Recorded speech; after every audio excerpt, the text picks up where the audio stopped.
உலகில் மிகவும் பிரசித்தமான வில்லன் யார்? சிலர் சொல்வார்கள் ஹிட்லர், சிலர் சொல்வார்கள் நீரோ. ஆனால் கோடிக்கணக்கான இந்தியர்களுக்கு பதில் ஒன்றே ஒன்று: ராவணன். தலைகள் 10, கைகள் 20. சீதையை கடத்தியவன், இராமனால் கொல்லப்பட்டவன், தீமையின் சின்னம். ஆனால் இப்போது ஒரு கேள்வி கேட்கிறேன். இது உண்மையா? ராவணன் உண்மையில் தீயவனா, வில்லனா? அல்லது வரலாறு அவனை தவறாக சித்தரித்திருக்கிறதா? இந்த வீடியோவை முழுவதும் பாருங்கள். ஏனென்றால் இறுதியில் நான் சொல்லப்போவது உங்கள் ராவணன் பற்றிய முழு புரிதலையே மாற்றும். உறுதியாக சொல்கிறேன். வணக்கம் நண்பர்களே. ரூட்ஸ் ஆஃப் தமிழுக்கு மீண்டும் ஒருமுறை நல்வரவு. இன்று நாம் பேசப்போவது வரலாற்றின் மிகவும் விவாதப்படும் கதாபாத்திரத்தை பற்றி, ராவணனை பற்றி. ஆனால் நாம் பார்க்கப் போவது ஒரு வித்தியாசமான கோணத்திலிருந்து. ராவணனை வில்லனாக பார்க்காமல் ஒரு மனிதனாக பார்ப்போம். அவன் உண்மையில் யார் என்று பார்ப்போம். தொடங்குவோம். அத்தியாயம் 1. ராவணன் யார்? ராவணன் ஒரு சாதாரண அரக்கன் இல்லை. இதை முதலில் புரிந்து கொள்ள வேண்டும். ராவணனின் தந்தை விஸ்ரவஸ் முனிவர், ஒரு பிரம்மரிஷி, மிகவும் ஞானமான முனிவர். ராவணனின் தாய் கைகேசி, ஒரு அரக்க இளவரசி. ராவணன் 2 உலகங்களின் வாரிசு: பிரம்மனின் வம்சம் மற்றும் அரக்க வம்சம். இந்த இரட்டை வம்சம் அவனை வித்தியாசமானவனாக ஆக்கியது. ராவணனுக்கு வேறு என்ன பெயர்கள் இருக்கின்றன தெரியுமா? தசகண்டன், 10 கழுத்துகளுடையவன்; தசமுகன், 10 முகங்களுடையவன்; லங்கேஸ்வரன், லங்காவின் அரசன்; சிவபாத சேகரன், சிவனின் பாதத்தை வணங்குபவன். இந்த கடைசி பெயரை கவனியுங்கள்: சிவபாத சேகரன்.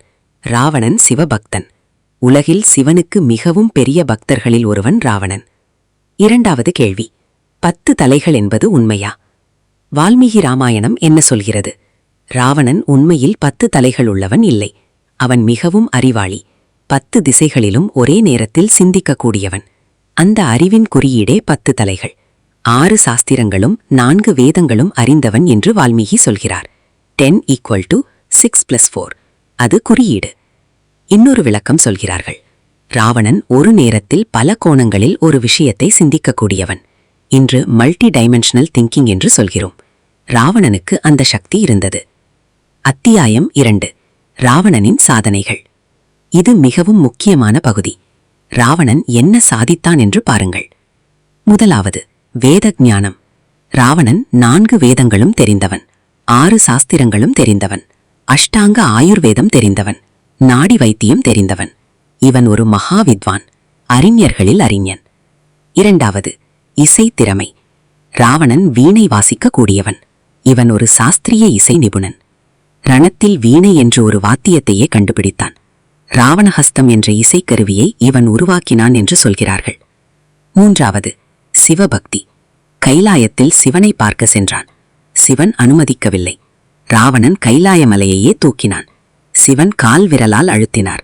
மலை கீழே விழுந்தது. ராவணன் சிக்கிக் கொண்டான். ஆனால் வலி தாங்கியும் சிவனை புகழ்ந்து பாடினான். அந்த பாடலே சிவதாண்டவ ஸ்தோத்திரம். இன்றும் உலகில் சிவனை புகழும் மிகவும் சக்தி வாய்ந்த பாடல்களில் ஒன்று. அதை எழுதியவன் ராவணன். நான்காவது, ஆட்சி திறமை. ராவணன் லங்காவை ஆண்டான். லங்கா என்பது ஒரு தங்க நகரம். அவன் காலத்தில் லங்காவில் வறுமை இல்லை என்று ராமாயணமே சொல்கிறது. மக்கள் சுகமாக வாழ்ந்தனர். ராவணன் ஒரு சிறந்த அரசன். ஐந்தாவது, ஜோதிட ஞானம். ராவணன் ஒரு சிறந்த ஜோதிடன். இவன் எழுதிய ராவண சம்ஹிதா என்ற நூல் ஜோதிட இலக்கியத்தின் மாணிக்கம் என்று சொல்கிறார்கள். இன்றும் இந்த நூலை ஆய்வாளர்கள் படிக்கிறார்கள். ஆறாவது, போர் திறமை. ராவணன் இந்திரனை வென்றான், குபேரனை வென்றான், யமனை வென்றான். இந்த 3 தேவர்களையும் வென்ற மனிதன் சாதாரணனா? அத்தியாயம் 3. சீதை கடத்தல். உண்மையான காரணம் என்ன? இப்போது மிகவும் முக்கியமான கேள்விக்கு வருகிறோம்.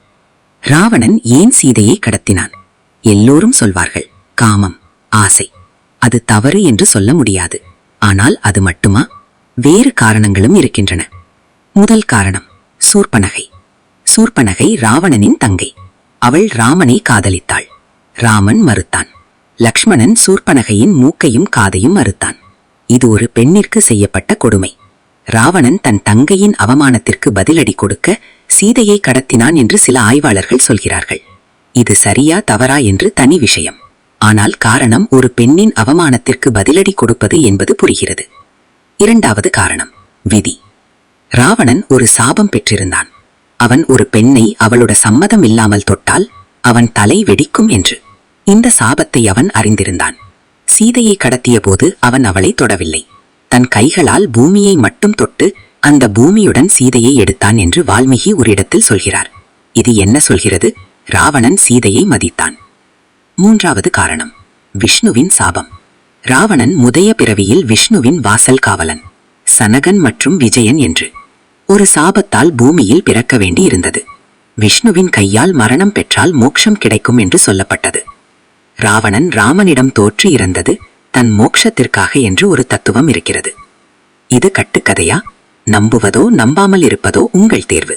ஆனால் இந்த விளக்கங்கள் ராவணனை வில்லனாக மட்டும் பார்க்க விடாமல் செய்கின்றன. அத்தியாயம் 4. ராவணன் ஒரு சிறந்த அரசனா?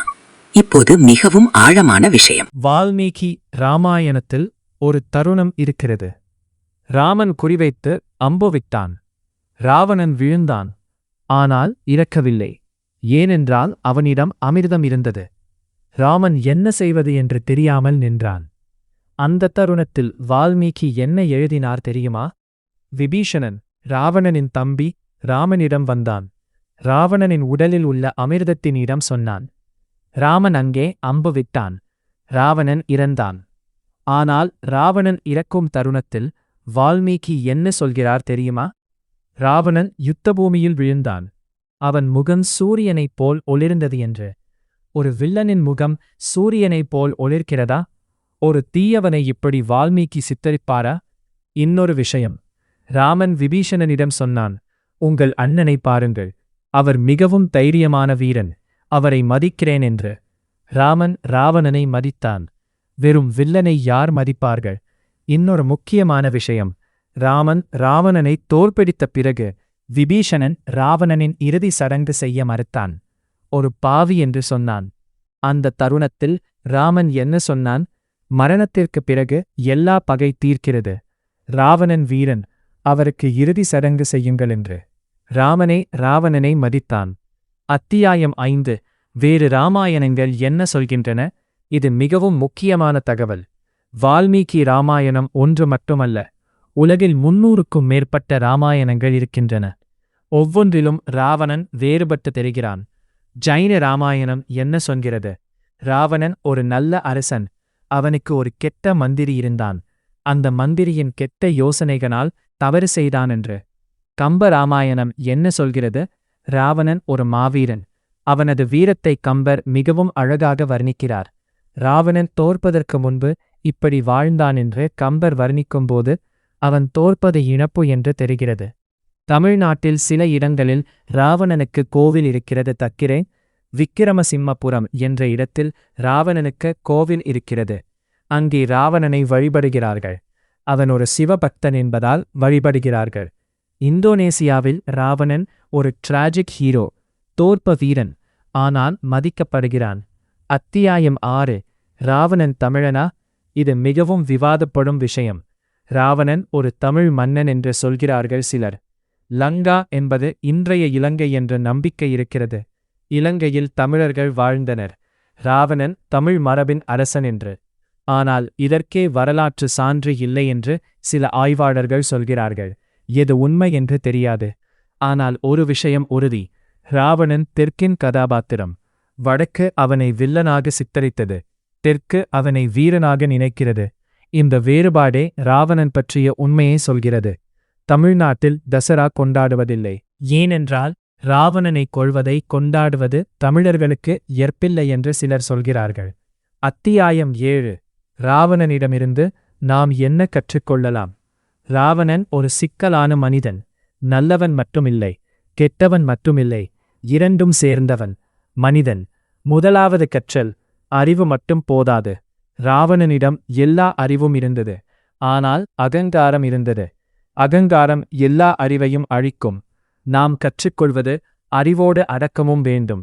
இரண்டாவது கற்றல், ஒரு தவறு எல்லாவற்றையையும் கெடுக்கும். ராவணன் 1000 நல்ல விஷயம் செய்தான். ஒரு தவறு செய்தான், சீதையை கடத்தினான். அந்த ஒரு தவறால் எல்லாம் அழிந்தது. நாம் கற்றுக்கொள்வது நல்ல செயல்கள் எத்தனை இருந்தாலும் ஒரு பெரிய தவறு எல்லாவற்றையும் அழிக்கும். 3வது கற்றல், தவறான ஆலோசகர்கள். ராவணனிடம் சிறந்த ஆலோசகர்கள் இருந்தனர். விபீஷணன் என்ற தம்பி சரியான வழி காட்டினான். சீதையை திருப்பிக் கொடு என்று சொன்னான். ராவணன் கேட்கவில்லை. நாம் கற்றுக்கொள்வது, சரியான ஆலோசனை கொடுப்பவர்களை கேளுங்கள். அகங்காரத்தால் கேட்காமல் போகாதீர்கள். 4வது கற்றல், ஒரு மனிதனை முழுமையாக பார்க்க வேண்டும்.